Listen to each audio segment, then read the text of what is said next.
El hombre caimán. En Plato, Magdalena, todavía hay personas mayores que bajan la voz cuando hablan del río por la noche. Algunos dicen que es una leyenda, otros simplemente prefieren no hablar del tema. La historia que voy a contar está inspirada en relatos que han circulado durante generaciones entre pescadores y habitantes de la zona. En 1987, un pescador llamado Ernesto salió antes del amanecer hacia una parte tranquila del río Magdalena. Lo hacía desde joven y conocía cada tramo del agua, cada corriente y cada sonido que nacía entre los manglares. Había aprendido a distinguir el ruido de un pez saltando, el movimiento de una rama arrastrada por la corriente y hasta el sonido de los caimanes cuando cruzaban el agua. Aquella madrugada era diferente. No había viento, no se escuchaban insectos, ni siquiera las aves. Mientras remaba lentamente, observó algo inmóvil cerca de la orilla. Pensó que era un tronco grande atrapado entre las raíces. Siguió avanzando hasta que notó algo extraño. El supuesto tronco parecía mirarlo. Detuvo el bote. Entre la niebla alcanzó a distinguir una forma oscura saliendo del agua. Primero vio dos ojos, después una frente, después una nariz humana. El cuerpo permanecía hundido. Ernesto sintió un escalofrío recorrerle la espalda. Intentó convencerse de que la oscuridad estaba jugando con su mente, pero entonces la criatura emergió un poco más. Tenía rostro humano, la piel mojada y áspera. Brillaba con la luz débil del amanecer. Su cuello descendía hacia un cuerpo enorme cubierto de escamas oscuras.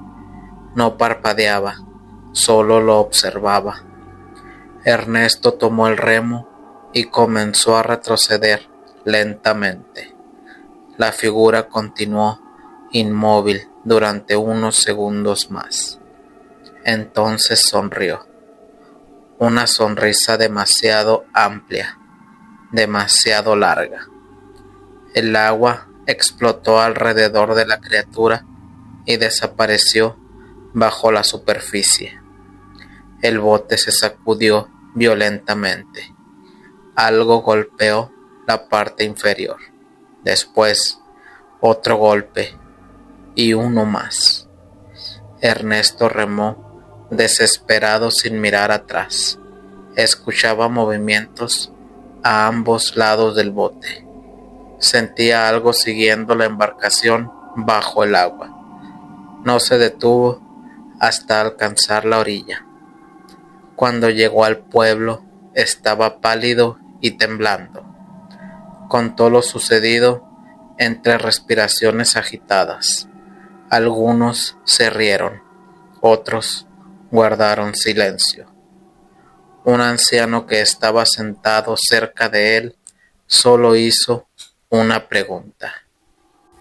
¿Te sonrió? Ernesto levantó la vista lentamente. El anciano bajó la cabeza. No fuiste el primero. Ernesto jamás volvió a pescar antes del amanecer. Y durante los años siguientes, cuando alguien le preguntaba qué había visto aquella mañana, siempre respondía exactamente lo mismo. No era un caimán. Los animales no miran a las personas como si las conocieran. El ángel de los desesperados. El sol de la mañana se filtraba por entre los barrotes de la ventana de una celda, iluminando el rostro cansado de Marcos. 17 años. 17 largos años habían pasado desde aquella noche en la que todo se derrumbó. Ahora, con las manos temblorosas y el corazón pesado, recogía sus escasas pertenencias. Una foto desgastada de su madre, un viejo reloj que ya no funcionaba y una Biblia que le regaló el catequista de la prisión. La puerta de la celda se abrió con un chirrido metálico y el guardia le indicó que era hora de irse. Marcos respiró hondo. Por un momento contempló cuanto le rodeaba y entonces caminó hacia el mundo libre. Incluso ahora, tras tanto tiempo, recordaba los ojos de la niña. ¿Por qué? Estos siempre lo interrogaban, con una pena tan honda que le atravesaba el pecho. Marco jamás olvidaría aquella noche. Se supone que sería un trabajo más como los otros. El señor López era un pujante empresario con un negocio de muebles en el distrito. En el distrito todos conocían cómo funcionaban las cosas. Marcos y su compinche lo visitaron una noche en una moto. Tenían que hacerle entender que con los calamares malditos no se jugaba. Marcos fue el encargado de aplicar el castigo. Lo encontró, como siempre, comiendo en el puesto de bebidas calientes de la esquina. Sacó su arma y sin vacilación le disparó en la cabeza.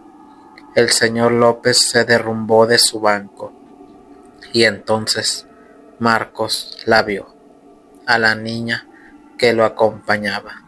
De pronto la risueña sonrisa de la niña se esfumó en una mueca de absoluto desconcierto. Marcos se quedó paralizado. ¿Por qué esta vez era diferente? Ya había matado antes. ¿Por qué ahora se sentía tan mal? Y cuando la niña lo vio, con los ojos cubiertos de lágrimas, cuando pasó la vista de su arma a él, Marcos sintió que de pronto todo el peso del mundo le oprimía el corazón. Sonaron las sirenas de la policía rato después. Los agentes lo enmarrocaron y se lo llevaron. A esas alturas, su compinche ya había huido del lugar. Recordaba que le gritó para apurarlo, pero él no le hizo caso. No podía moverse. Su cuerpo no le respondía. Cuando los agentes se le acercaron, no opuso resistencia. Ya en prisión, no pudo dormir. Siempre veía los ojos de la niña, clavados en su persona. Por momentos deseaba que una turba de vecinos lo hubiera molido a golpes, como solía verse en otros lares de la ciudad. Sin embargo, esa noche no había casi nadie a esas horas. ¿Por qué aquella muerte había sido diferente? Con el pasar de los meses, entendió que estaba equivocado. Más ojos, más miradas suplicantes, impactadas, confundidas, desconcertadas, comenzaron a acosarlo, aunque ninguna le provocaba tanto dolor como la de la niña. ¿Por qué? La pregunta nunca dejaba de hacer eco en sus oídos, y siempre le dolía con la misma intensidad. La llegada del catequista le hizo entender muchas cosas. Como muchos otros presos, halló un refugio en la fe. El padre lo convenció de que nunca era tarde para nadie, de que siempre Dios le tendía los brazos a aquel que estaba dispuesto a retomar el camino del bien. Marcos se juró que así lo haría, que apenas salga de prisión sería un hombre de bien. El día llegó, por fin era libre, pero la libertad, pronto descubrió, no era lo que había imaginado. Las calles que una vez recorrió con arrogancia ahora le parecían hostiles. Las miradas de desconfianza de los transeúntes, los murmullos que seguían sus pasos, las puertas que se cerraban antes de que pudiera siquiera pronunciar su nombre. Nadie quería darle trabajo, nadie quería darle una oportunidad. Ex convicto, decía el letrero invisible que llevaba en la frente. Marcos entendió que a nadie le importaba que se haya arrepentido, que haya renacido y anhele con todas sus energías redimirse de sus errores. Para el mundo, él seguía siendo el monstruo, el asesino, el que no merecía ningún perdón ni conmiseración. Sintió el peso de su pasado como una cadena que lo arrastraba hacia el abismo. Una noche, mientras vagaba sin rumbo, se encontró con alguno de sus antiguos compañeros de la banda. Marcos, el lobo ha vuelto al rebaño, le gritó uno de ellos con una sonrisa torcida. Le ofrecieron un lugar en sus filas, dinero fácil, poder, pero Marcos negó con la cabeza. No puedo, dijo, recordando de pronto la última vez que vio a su madre en la cárcel. Ella, débil y enferma, le había tomado la mano y le había suplicado entre lágrimas: cambia, hijo, por favor, cambia.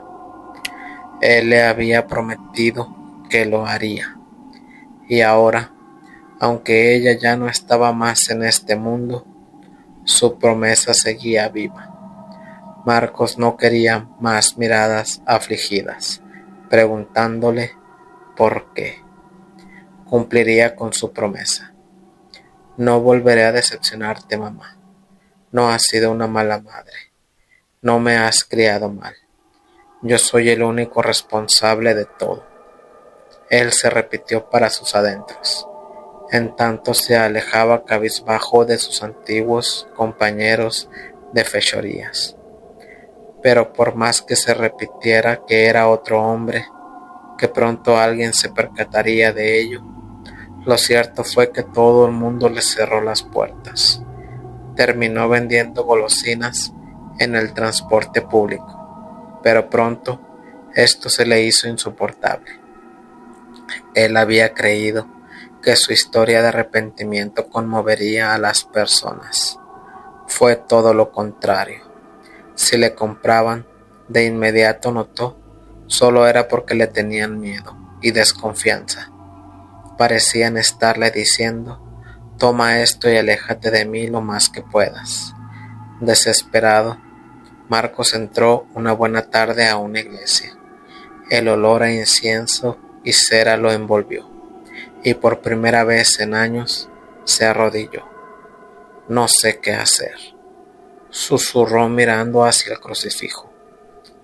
Quiero cambiar, ser un hombre de bien, pero nadie me da la oportunidad. ¿Cómo puedo encontrar el perdón si el mundo entero me detesta? Quisiera poder regresar al pasado, poder tomar esta vez las decisiones correctas. Se agachó para intensificar sus rezos y entonces le llegó un destello. Creyó que se trataría de una vela que estaría siendo encendida por algún feligrés, pero al levantar la mirada no encontró a nadie. De pronto, en su delante irradió un nuevo destello. Fue entonces que una aparición se manifestó en su delante, dejándolo boquiabierto. Se trataba de una figura luminosa, con alas, que parecía hecha de luz pura. Soy Galguas, se presentó el ser con aspecto de ángel. con una voz que resonó en lo más profundo de su ser. Soy el ángel de los desesperados. Has pedido una oportunidad desde lo más profundo de tu alma, y yo te la daré. Sin embargo, para obtener dicha oportunidad, deberás demostrar que eres digno. Así que esta es mi prueba. Salva a alguien y tendrás tu oportunidad de volver a empezar. Antes de que Marcos pudiera preguntar más, el ángel desapareció, dejándolo solo en la penumbra de la iglesia. Él comenzó a llamarlo, cada vez con voz más desesperada. El escándalo que armó pronto atrajo la atención del párroco, a un hombre de rostro severo, pero de ojos compasivos. Al principio, el sacerdote estaba molesto por tamaña irrupción en la casa de Dios, pero al escuchar la angustiada historia de Marcos, su expresión se suavizó. Dios obra de maneras misteriosas, dijo finalmente. Te daré una oportunidad. Hay un puesto de conserje en el colegio parroquial. Es un trabajo humilde, pero es un comienzo. Marcos aceptó con gratitud su nuevo empleo, le dedicó sus mejores esfuerzos y voluntad. Así, durante meses se sumergió en su nueva vida. Barría los pasillos, arreglaba las tuberías rotas, limpiaba los salones. Poco a poco comenzó a olvidar la visita del ángel, concentrándose en su redención por medio del trabajo honesto. Pero la paz no le duró mucho. Una mañana, pegado al portón de ingreso del colegio, apareció una nota que exigía un pago a cambio de la seguridad del personal. El párroco, quien también era director de la institución, alertó a la policía sobre el hecho, aunque esto solo sirvió para que una noche una granada estalle contra la puerta de la institución. A la siguiente que te quieras pasar de listo, ya no será una puerta, sino uno de tus alumnos. Una nota apareció a la mañana siguiente junto a la puerta atacada. Marcos reconoció al instante dichas notas. Las habían escrito los mismos que alguna vez fueron sus hermanos en el crimen. De solo pensar en que antes él hizo lo mismo, aprovecharse de los inocentes por medio del terror, le hizo sentir náuseas. Aquella noche, Marcos no pudo dormir.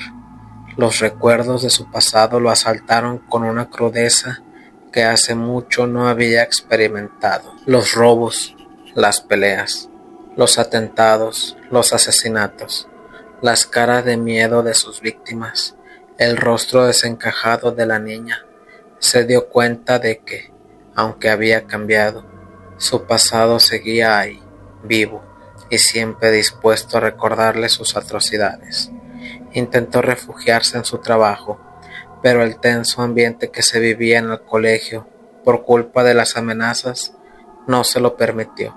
Llegó a odiar las noches, aquella silenciosa oscuridad que lo envolvía en su ausencia en su austera habitación. Allí no había escapatoria. Él estaba indefenso ante sus recuerdos, ante el juicio de su sádica conciencia. Sin embargo, con el pasar de los días, pudo ver una luz al final del túnel. Recordó su encuentro con el ángel, la condición que Galguas le dio para brindarle su ayuda. Entonces lo entendió, que solo tenía una alternativa. Así, Marcos tomó su decisión. Le dejó una nota al párroco. Ahí estaba escrita la dirección del escondite de los extorsionadores. Dígale a la policía que acudan a la medianoche.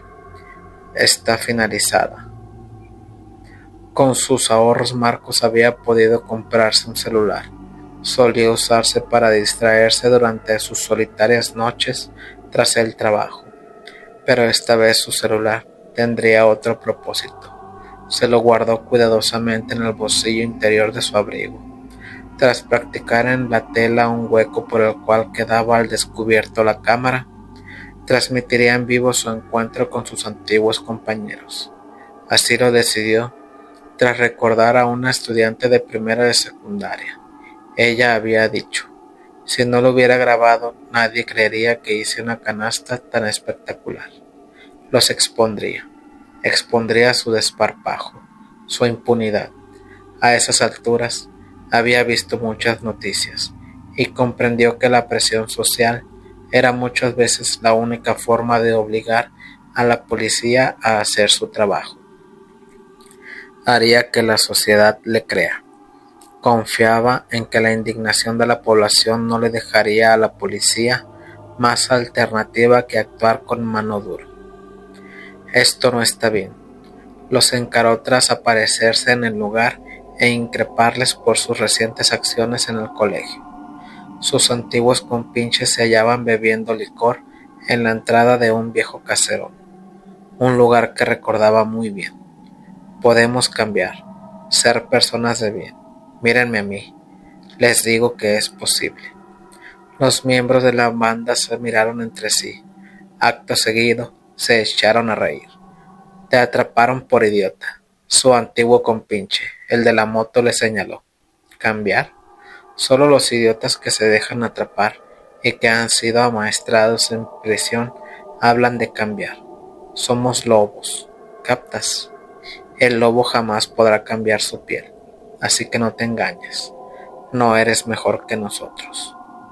Marco sabía que no tenía otra opción. Por un instante llegó a creer que sus ex colegas llegarían a comprenderlo. Qué tonto había sido, exhaló, resignado.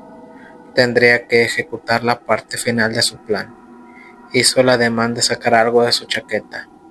Ahí dentro dejó su mano. Trabajo en ese colegio. Esos niños, sus sonrisas, su inocencia, sus bromas. Ellos me han hecho entender que para ser feliz no se necesita de demasiado. Ahí soy feliz, o mejor dicho, lo era, pues ahora, desde que ustedes asomaron sus asquerosas garras por allá, el colegio vive sumido en el miedo. Ya no hay sonrisas, ya no hay alegría. Así que, si no cambian de parecer y los dejan en paz, ¿qué harás? Un tipo alto y con brazos desnudos y cubiertos de tatuajes saltó de su silla y avanzó amenazante hacia Marcos. Marcos sacó una pistola de su abrigo. Algo en su mirada alertó a los miembros de la banda. Él había matado en el pasado. Comprendieron que aquel enfrentamiento se decidiría por quién apriete el gatillo más rápido. Sacaron sus armas y lo acribillaron. Marcos esbozó una sonrisa. Según sus cálculos, ya debería de ser más de la medianoche. Pronto su pensamiento fue confirmado, cuando unos autos de la policía irrumpieron de forma sorpresiva en la calle. Los miembros de la banda no tuvieron a dónde huir. Tras ver el cuerpo baleado de Marcos, los agentes no dudaron en arrestarlos. Él vino a atacarnos, quiso matarnos, exclamó el tipo de los tatuajes. Pero un agente, tras investigar a Marcos, descubrió que su pistola era de juguete y que en el bolsillo interior de su chaqueta había un teléfono transmitiendo en vivo. Lo mostró ante los estupefactos ojos del tipo de los tatuajes y de los demás. Tarde, los zampones descubrieron que todo se había tratado de una trampa fríamente elaborada. No tenían escapatoria. Marcos, por su parte, esbozó una débil sonrisa. En tanto sus labios le manaba sangre a borbotones. Rápidamente el mundo se le volvió negro, aunque aquello no duró demasiado. Instantes después, lentamente, Marcos abrió los ojos. Se hallaba en una sala de hospital, en los brazos de una mujer que lo miraba con ternura. Es un niño sano, anunció una enfermera. Marcos entendió entonces que había vuelto a nacer, que tenía una nueva oportunidad para hacer las cosas bien, tal y como Galguas se lo había prometido. Antes de que la memoria de su vida pasada se desvaneciera, Marcos se juró a sí mismo que esta vez no cometería los mismos errores. Esta vez sería un hombre de bien, como su madre siempre quiso. y mientras los recuerdos comenzaban a difuminarse, Marcos sintió una paz que nunca antes hubo conocido. El charro negro. Anécdota de mi abuela, que me la contó cuando yo era niño y nunca pude olvidar. Me llamo Juan. Esta historia no es mía, es de mi abuela. Ella me la contó cuando yo era niño, sentada en su mecedora de madera, en el corredor de su casa, mientras el sol se escondía detrás de los cerros y el olor a leña y a tierra mojada llenaba el aire. Tenía la voz ronca, cansada, como si la historia le pesara. La contó una sola vez. Nunca quiso volver a hablar del tema, pero yo la escuché y la recuerdo como si fuera ayer. Mi abuela vivía en un pueblo pequeño, de esos que no salen en los mapas, perdido entre las montañas de México. Las casas eran de adobe, las calles de tierra. La luz se iba temprano y la oscuridad se volvía más pesada que una cobija mojada. No había electricidad, solo velas y lámparas de petróleo. El miedo era otra cosa en ese tiempo. No era el miedo de la ciudad, no era el miedo de los noticieros. Era un miedo que se sentía en el aire, que se respiraba, que se metía en los huesos. Mi abuela era joven entonces, tendría unos 15 años. Ayudaba a su mamá a vender tortillas en el mercado del pueblo. Se levantaba antes que el sol.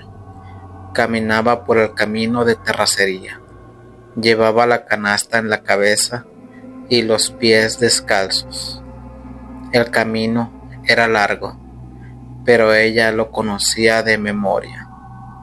Esa tarde, el sol se había escondido más rápido de lo normal. Las nubes taparon las estrellas. El viento se puso frío y los perros, que nunca ladraban a esa hora, empezaron a aullar.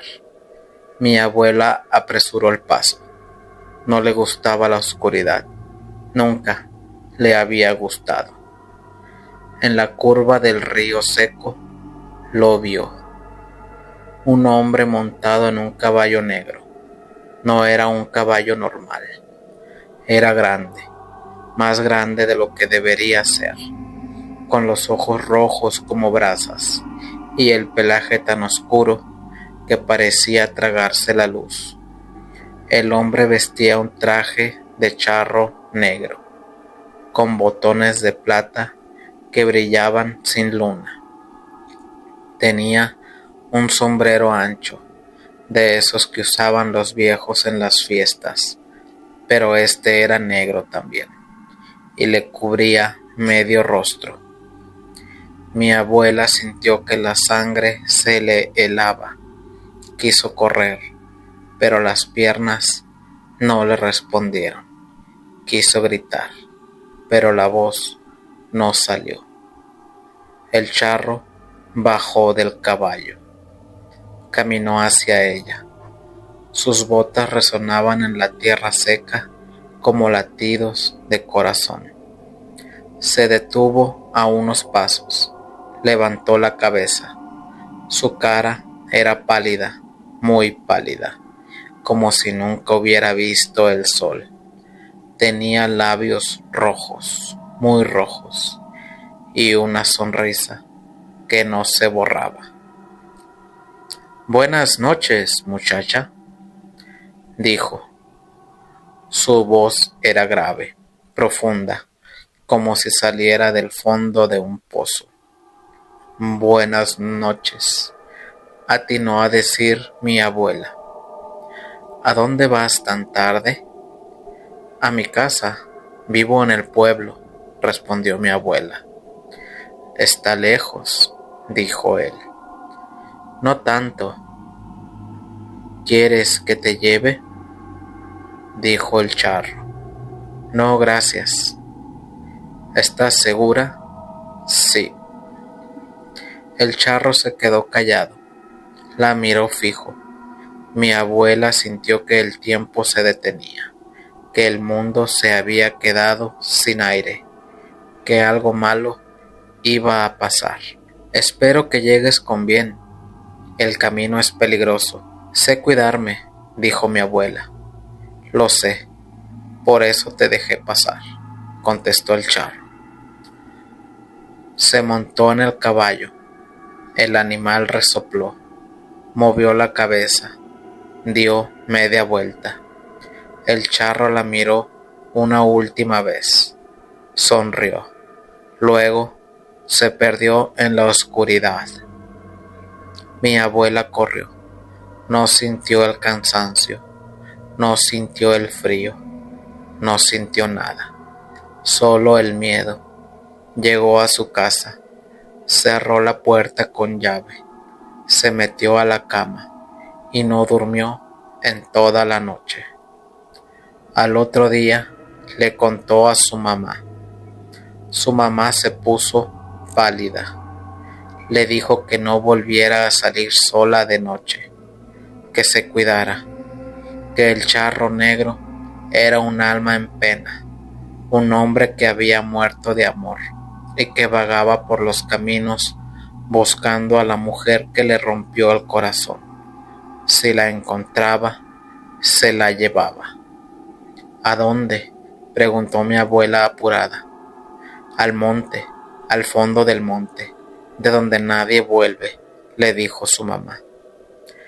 Mi abuela no volvió a salir sola de noche, no volvió a ver al charro negro, pero lo sentía. A veces, en la madrugada, cuando el viento soplaba del lado del río, escuchaba el galope de un caballo, lejano, apenas perceptible, como un susurro, como un recuerdo. El charro negro, el del camino de tierra, el que la dejó ir. Mi abuela murió hace años, pero antes de irse me contó esta historia y me pidió que nunca saliera solo de noche, que tuviera cuidado, que los muertos a veces vuelven. ¿Y si el charro vuelve?, le pregunté. No va a volver. Ya encontró lo que buscaba, me respondió. ¿Qué? ¿Qué buscaba?, le pregunté. No sé, pero me dejó pasar. Eso es lo que importa, dijo mi abuela. El charro negro, el que cabalga en la oscuridad, el que deja ir a los que no le pertenecen. No sé si existe, no sé si mi abuela lo vio, pero a veces, cuando manejo de noche y veo un caballo negro en la carretera, bajo la velocidad y espero a que se me acerque, espero a que me mire, espero a que me hable. No sé qué le diría. Buenas noches, nada más, como mi abuela, como ella me enseñó. Las brujas van a misa y hacen obras de caridad. Allá, en esos pequeños pueblos o caseríos, todos conocen a las mujeres de su comunidad. Se ven los domingos entrando a misa con vestidos negros muy limpios y con el velo tapan bien su cabeza para juntar sus manos y entrar en oración. Escuchan la misa con devoción. Ayudan a los vecinos cuando alguien se enferma. Si alguien necesita ayuda de alimentos, ahí están ellas para ayudar a los pobres y se muestran siempre amables y serviciales. Pero nadie podría imaginar que detrás de esa apariencia de piedad y bondad se esconden seres terribles que hacen temblar a quien se interponga en su camino. Esas mismas mujeres, después de que se esconde el sol y la luna aparece, se convierten en seres que no tienen compasión ni límites. Se dice que cada noche, cuando el reloj ha marcado la medianoche, ellas se reúnen en lugares que nadie se atreve a visitar, en cruces de caminos abandonados, en claros de bosques espesos o en los bordes del río, donde el agua hace ruidos extraños. Allí, lejos de los ojos de los hombres, dejan de ser esas vecinas respetadas para convertirse en figuras envueltas en humo y sombra. Sus formas cambian, sus cuerpos se alargan, su ropa se convierte en telas que flotan con el viento, como si fueran niebla, y sus voces dejan de ser suaves para convertirse en chillidos que cortan el aire. Aunque en el día se muestran caritativas, en la noche es cuando muestran su verdadera naturaleza. A los caminantes que viajan solos por el sendero les salen al paso, disfrazadas de personas necesitadas. Piden ayuda, dicen que se han perdido o que tienen sed o hambre.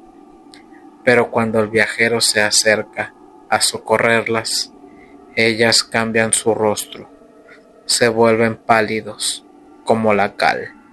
Sus ojos se llenan de luz roja que arden en la oscuridad, y su piel se vuelve traslúcida y fría, fría como las piedras de la montaña. No tienen piedad, y soplan el rostro del incauto, y quien recibe ese aliento siente como el frío le entra en el cuerpo y llega hasta sus huesos. Lo dejan ahí paralizado y dejándolo sin fuerzas, incapaz de gritar, incapaz de moverse, mientras ellas se ríen con risas secas, chillidos aquellos que va llevando el aire que retumban a lo lejos como truenos menuditos. Pero la maldad de estas no se queda solo en asustar a quien se encuentran en su camino. También atacan a los campesinos, sus cultivos y al ganado. Cuando pasan por sembradíos de maíz, caña o frutas, con solo extender sus manos, las plantas se secan al instante.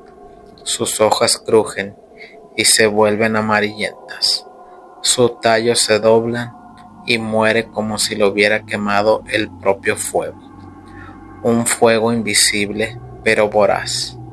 Dicen que aquellas beben la savia de las plantas, robándole la vida. Muchas veces dejan a varias familias sin sustento.